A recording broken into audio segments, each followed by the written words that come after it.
বোকাখাটৰ কাঞ্চা চাপৰিত অঘটন পুনৰ বাঘৰ আক্ৰমণত প্ৰাণ গ'ল এটা পোহনীয়া ঘোঁৰা আৰু এজনী গাভিনী গাহৰি। দীৰ্ঘদিন ধৰি পোহনীয়া জীৱ-জন্তুক ভক্ষণ কৰি আহিছে অঞ্চলটোত বনৰজাই। বোকাখাটৰ কাঞ্চা চাপৰিত আকৌ বাঘৰ আতংক। পুৱাতে বাঘৰ আক্ৰমণৰ বলি হ'ল এটা পোহনীয়া ঘোঁৰা আৰু এজনী গাভিনী গাহৰি। গাঁওখনতে এক জয়াল ঠাইত বাঘটো আত্মগোপন কৰাত শংকিত হৈ পৰিছে এতিয়া স্থানীয় ৰাইজ। বন বিভাগক এই বিষয়ে অৱগত কৰিছিল যদিও গুৰুত্ব প্ৰদান কৰা নাই নুমলীগড় বন বিভাগ। বাতৰি সংগ্ৰহ কৰাৰ সময়লৈকে উপস্থিত নহল বন বিভাগৰ দল। বাঘটো পিঞ্জৰাবদ্ধ কৰিবলৈ স্থানীয় ৰাইজৰ আহ্বান। Bureau report, Assam north east news live.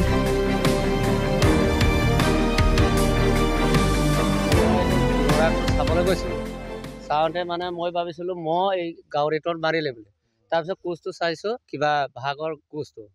তাৰপিছত মই তাৰ কোচটো বিচাৰি দোকান এটা আছে, দোকানৰ পৰা পাৰ হৈ এজাৰ গছত উঠিছিলে। তাৰ ছালটো বখলাই পেলাই এনেকুৱা গ'ল, এইটো জংঘল এটা আছে, জংঘলত সোমাই পেলাই গ'ল, তাতে থাকি গ'লে উপায়। মোৰ মতে চাপৰিটো মোৰ মতে আমাৰ ব্ৰহ্মপুত্ৰ যাব লাগে নেকি, তাতে থাকিব লাগে নেকি। আমি কোচটোত তাৰ পৰাই অৰাই থাকিলে এই কিবা শংকৰ ঘাট। আৰু এই জেগাডোখৰ নাম কি হয়? এইটো কাঞ্চা চাপৰি। বিষ্ণুৰাম মৰাং। মোৰ নামটো হীৰাৱতী মৰাং।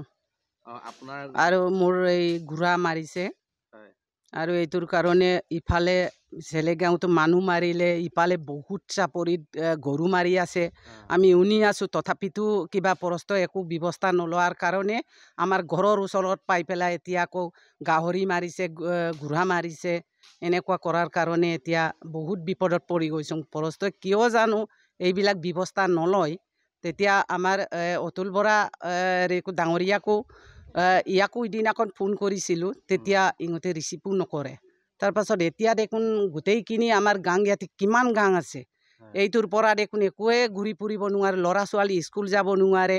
এতিয়াতো গোটেইখিনি বাহিৰে ভিতৰে ওলাবলৈ অসুবিধা হৈ গৈছে। আমাৰ ঘৰৰ চোতালত সোমাই গৈছে। এতিয়া পৰস্তকো এই জোঙাইটোৱে যোগাযোগ কৰি দিছিলে। এতিয়ালৈকে পৰস্তও আহি পোৱা নাই। এতিয়া গোটেইখিনি ৰাইজে ক'ব লাগিব তাক, এই পৰস্তই যদি নোৱাৰে গোটেইখিনি ৰাইজকে দায়িত্ব দি পেলাই মৰুৱাটোক ক'ব লাগে। এতিয়াতো মানুহে কেনেকৈ বাচিব, এনেকুৱা কৰি দিছে। ঘৰৰ চোতাললৈ আহি গৈছে। এইটোৰ কাৰণে এতিয়া ব্যৱস্থা ল'ব লাগে। আপোনালোকে এইটো কি চেনেল আছে আপোনাৰটো? কথা মই আজি উজাগৰে আছিলোঁ। কুকুৰে যেতিয়া ভুকনি দিলে নহয়, ভুকনি দিয়াৰ কাৰণে মই ভাবিলোঁ যে কিবা এটা আহিছে বস্তু, কুকুৰে গম পাইছে। সেইকাৰণে মই উঠি সিটো মানে লাঠি এটা লৈ পেলাই মানে বেৰ কোবাইছোঁ। তাৰপিছত দেখিছোঁ যে মোৰ সন্দেহ এটা হৈছে বস্তু এটা আহিছে, যিটো বস্তু নেকি খুব সন্দেহ এটা হৈছে সেই বস্তুটোৱে হ'ব। কাৰণ সিদিনাই মই চেলেক গাঁৱত গৈছোঁ, তাতো এজনক মাৰিলে। আৰু পৰহি তাৰ চথা দিনা ইফালেও গৈছোঁ, খবৰ পাইছোঁ। মই হেৰিবোৰ দেখা নাছিলোঁ, কিন্তু ছাগলী মাৰিছে, গৰু মাৰিছে, ম'হ মাৰিছে, তেনেকৈ এটা গম পাইছোঁ। সেইকাৰণে চৰকাৰক আহ্বান কৰিছোঁ, এই বস্তুটো সোনকালে পিঞ্জৰাবদ্ধ কৰি লৈ যাওক। তেতিয়াহে আমাৰ অঞ্চলৰ ৰাইজে শান্তি পাব বুলি মোৰ আহ্বান জনাইছোঁ। বন বিভাগক দিয়া হৈছে, খবৰ দিয়া হৈছে, উপস্থিত হোৱা নাই। এতিয়া আজি প্ৰায় একমাহমানৰ আগতে আমাৰ চেলেগাঁৱৰ গোপীনাথ মিলি নামৰ এজন মৰখীয়া মানুহ এজনক চেলেক চাপৰিতে বাঘৰ আক্ৰমণত তেওঁ প্ৰাণ হেৰুৱাইছে। সেইটো অতিকৈ আমি মৰ্মাহত হৈছোঁ। তাৰ পাছতে একমাহৰ পাছত আকৌ আমি দেখিবলৈ পাইছোঁ যে আমাৰ ইয়াত কাঞ্চা চাপৰি গাঁৱত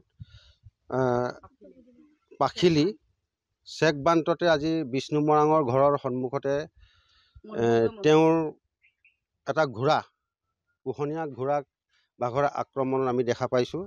কিন্তু তাৰ পাছতো আমাৰ এই গাঁৱত, কাঞ্চা চাপৰি গাঁৱত চোতালে এটা গাহৰি আক্ৰমণ কৰিছে, চোতালে ঘূৰি ফুৰিছে। এই বাঘৰ আক্ৰমণত অতিকৈ আমি জীৱন নিৰ্বাহ কৰিবলৈ আমি বহুত কষ্ট পাইছোঁ। এইহেতু আমি চৰকাৰক আহ্বান জনাইছোঁ যে এই বাঘটোক পিঞ্জৰাবদ্ধ কৰিবৰ কাৰণে আমি চৰকাৰক বিভাগীয় কৰ্তৃপক্ষক আমি আহ্বান জনাইছোঁ। পৰৱৰ্তী সময়ত যদি এইটো চৰকাৰে কাৰ্যসূচী নলয়, এইখিনি তেওঁলোকে নিৰ্মূল নকৰে, আমি প্ৰতিবাদ কৰিবলৈ আমি বাধ্য হ'ম। তেওঁক যিকোনো প্ৰকাৰে এই নৰখাদক বাঘটোক চৰকাৰক আমি আহ্বান জনাইছোঁ, দাবী জনাইছোঁ যে এই বাঘটোক যিকোনো প্ৰকাৰে ইয়াৰ পৰা নিয়াৰ ব্যৱস্থা কৰক, পিঞ্জৰাবদ্ধ কৰি আপোনালোকে নিয়াৰ ব্যৱস্থা কৰিবৰ কাৰণে আমি চৰকাৰক আহ্বান জনাইছোঁ। হয়, আজিৰ ভিতৰতে কিবা ব্যৱস্থা কৰিব লাগিব, নহ'লে আমাৰ অঞ্চলৰ ৰাইজে পশুধনৰ ওপৰত মানে বহুত লোকচান খাইছে। মানুহকো খাইছে। চেলেক গাঁৱত মই গৈ আহিছোঁ, চোতাললৈকে আহিছে, ঘৰলৈ আহিছে। এই ইয়াতে খোজ আছে নহয়। তেনেধৰণৰ কথাৰ কাৰণে চৰকাৰক অতি সোনকালে ইয়াৰ বিহিত ব্যৱস্থা ল'বৰ কাৰণে আহ্বান জনাইছোঁ। যদি চৰকাৰে নকৰে, ৰাইজে কি ব্যৱস্থা ল'ব তাৰ ওপৰত মানে ৰাইজেহে উচিত ব্যৱস্থা ল'ব। ইউটিউবত চাই পেলাই আমি জানিছোঁ এইটো বাঘ বুলি। তেতিয়া আমি এইফালে নামি গৈছোঁ, আমাৰ ঘোঁৰাটো মাৰি থৈছে। এইটোৰ কাৰণে ইমান ওচৰত আপোনালোকে এই ঘৰত পাই গৈছে? পাই গৈছে। ক'ত চেক কৰিলে আমি নাজানো নহয়, ৰাতি ঘূৰি গৈছে এনেকুৱা। এইটোৰ কাৰণে আমি ভয়তে ল'ৰা ছোৱালী কেনেকৈ আমি ওলাম, এইটোকে চিন্তা কৰিছোঁ। সেইফালৰ পৰা আহিলে যেন পাইছোঁ আমি। এইটো ফালৰ পৰা জানো আহিলে এইটোৰ কাৰণেতো এনেকৈ ইয়াত পোষ্টটো আছে এইফালে যোৱা।